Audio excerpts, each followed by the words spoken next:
के बीच आज एक नया अध्याय लिखा जा रहा है और भारत नीदरलैंड के बीच ये कुछ महत्वपूर्ण क्षेत्रों पर एमओयूज का आदान प्रदान चल रहा है इस समय। और ये तस्वीरें साफ तौर पर बयां कर रही हैं कि भारत और नीदरलैंड अपने रिश्तों को और मजबूती देने के लिए इन एमओयूज के जरिए आगे के नए क्षेत्रों पर काम करने के लिए तैयार है। और कुछ देर पहले जब ओपनिंग रिमार्क्स हम सुन रहे थे प्रधानमंत्री नरेंद्र मोदी और नीदरलैंड के प्रधानमंत्री के, तो साफ तौर पर ही बताया जा रहा था कि कैसे इनोवेशन को लेकर, टेक्नोलॉजी को लेकर, टेक्नोलॉजी ट्रांसफ़र को लेकर, साथ ही सेमीकंडक्टर के क्षेत्र में यहाँ भारत और नीदरलैंड आगे काम करने के लिए, एक दूसरे के साथ सहयोग करने के लिए आगे बढ़ चुका है। और ये एमओयूज जिन क्षेत्रों में आज ये आदान प्रदान हुआ है, हस्ताक्षर हुए हैं जिन एमओयूज को लेकर, ये साफ तौर पर दर्शा रहे हैं कि भारत नीदरलैंड को अपना एक महत्वपूर्ण सहयोगी देश, सहयोगी पार्टनर मानता है और इस दिशा में कई कदम आज उठाए गए हैं जो कहा जा रहा है कि ये दोस्ती में एक नया पड़ाव लेकर आएंगे। और जब आपने प्रधानमंत्री नरेंद्र मोदी के ओपनिंग रिमार्क्स को सुना तो वो बता रहे थे कि कैसे इनोवेशन हो, इन्वेस्टमेंट हो, सस्टेनेबिलिटी हो या डिफेंस हो, भारत नीदरलैंड के साथ आगे सहयोग करने के लिए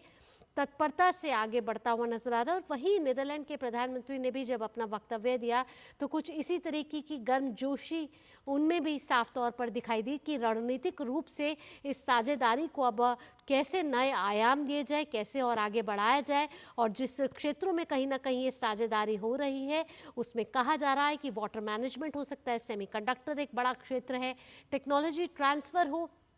ऐसे कुछ महत्वपूर्ण क्षेत्र है जिसको लेकर चर्चाएं हुई हैं भारत और नीदरलैंड के प्रतिनिधिमंडल स्तर की वार्ता में। और अब ये तस्वीरें जो आप देख रहे हैं वो एमओयू का आदान प्रदान हुआ है। कई क्षेत्रों में ये एमओयूज पर हस्ताक्षर हुए हैं जिसको लेकर आप देख रहे हैं कि दोनों देशों के प्रतिनिधियों के बीच ये एमओयूज का आदान प्रदान हो रहा है। और ये जो प्रधानमंत्री नरेंद्र मोदी और नीदरलैंड के प्रधानमंत्री का ये हैंडशेक है, ये मित्रता को दर्शाता है, ये दोस्ती के एक नए अध्याय को यहाँ लिखता हुआ दर्शा रहा है। आपको बता दें कि प्रधानमंत्री नरेंद्र मोदी 5 देशों की यात्रा पर है और दूसरे चरण में प्रधानमंत्री नीदरलैंड के यात्रा पर है। और नीदरलैंड की इस यात्रा में ये एमओयूज का आदान प्रदान हो रहा है जो कई महत्वपूर्ण क्षेत्र बताए जा रहे हैं जिस पे भारत और नीदरलैंड आगे हाथ बढ़ाने और हाथ मिलाने और साथ ही रिश्तों को और मजबूती और गति देने के लिए आगे बढ़ रहा है। तो कैसे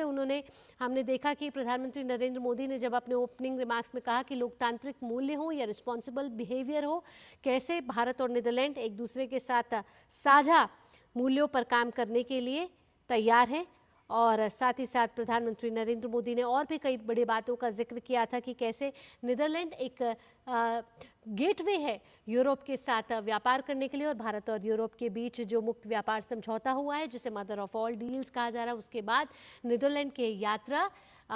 एक और गति प्रदान करेगी यूरोप के इस महत्वपूर्ण देश में जहां सेमीकंडक्टर को लेकर, टेक्नोलॉजी ट्रांसफ़र को लेकर लगातार कई काम हो रहे हैं। और जो डच कंपनियां हैं वो भारत में निवेश करने के लिए इस समय पूरी तरीके से तैयार है। और उन्होंने कहा कि प्रधानमंत्री ने कहा कि ये जो डच कंपनियां हैं ये सिर्फ ब्रांड नहीं है हमारे भारत का, ये हमारे देश में भारत और नीदरलैंड की दोस्ती के ब्रांड एम्बेसडर हैं। और कुछ इसी तरीके से निवेश और व्यापार में भी अब आगे गति मिलती हुई नजर आएगी। और ये व्यापार जो है उसको और विस्तार यहाँ से मिलेगा जब भारत और नीदरलैंड के बीच जो एमओयूज हुए हैं उसका इम्प्लीमेंटेशन होगा। और ये साफ तौर पर वह रोजगार सृजन हो या दोनों देशों की अर्थव्यवस्था हो, उन दोनों दिशाओं में ये मजबूती देता हुआ नजर आएगा। और जिस तरीके से वैश्विक परिस्थिति को देखे, वैश्विक परिदृश्य को देखे, इस समय वैश्विक अनिश्चितताओं के दौर में जब प्रधानमंत्री नरेंद्र मोदी की ये 5 देशों की यात्रा हो रही है उसको बेहद अहम और खास माना जा रहा है।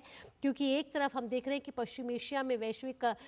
जो संकट है उससे दुनिया के कई देशों पर इस समय ऊर्जा संबंधी चुनौतियां हैं। और ऐसे में भारत का नीदरलैंड की तरफ ये रुख करना और यूरोप के एक महत्वपूर्ण देश का ये दौरा करना साफ तौर पर दर्शा रहा है कि भारत किस तरीके से नीदरलैंड के साथ कूटनीतिक और रणनीतिक संबंधों को मजबूत बनाने की दिशा में अब आगे बढ़ चला है।